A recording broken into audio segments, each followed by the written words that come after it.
Pablo Picasso fue un pintor muy famoso.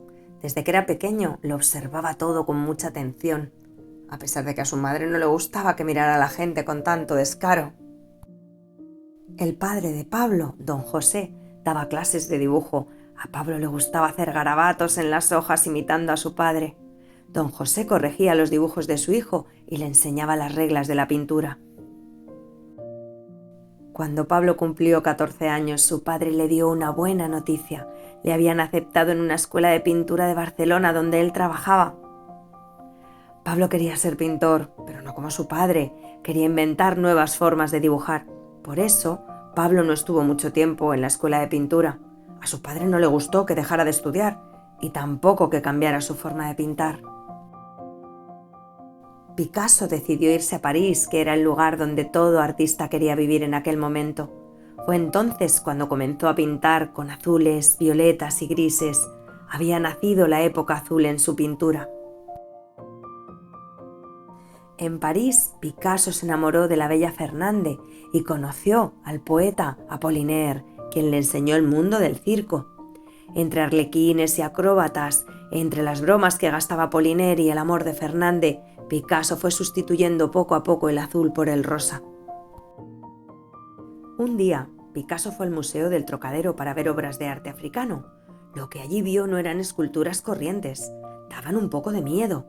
Enseguida se puso a dibujar las esculturas y encontró la inspiración para terminar un cuadro que llevaba pintando varios meses. El cuadro era enorme. Había 5 mujeres en distintas posturas y sus cabezas recordaban a las esculturas africanas. Al ver el resultado, más de uno pensó que Picasso se había vuelto loco. Este cuadro se llamó Las señoritas de Aviñón y es uno de los más importantes de la historia. Picasso siguió investigando en su forma de hacer arte. Pronto, las personas, los animales o las cosas que aparecían en sus cuadros tuvieron formas geométricas. Como la mayoría de las formas eran cubos, se puso de moda llamar a esas pinturas cubistas. Lo importante era que todo lo que pintaba Picasso parecía que se veía desde distintos lugares a la vez.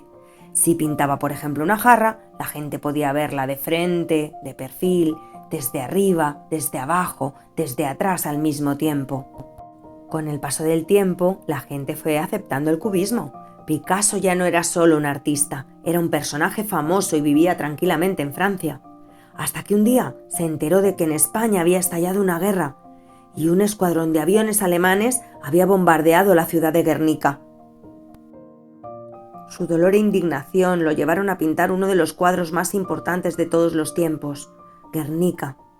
Picasso decidió utilizar tonos blancos, negros y grises. Eran los mismos colores que había visto en las fotografías de los periódicos.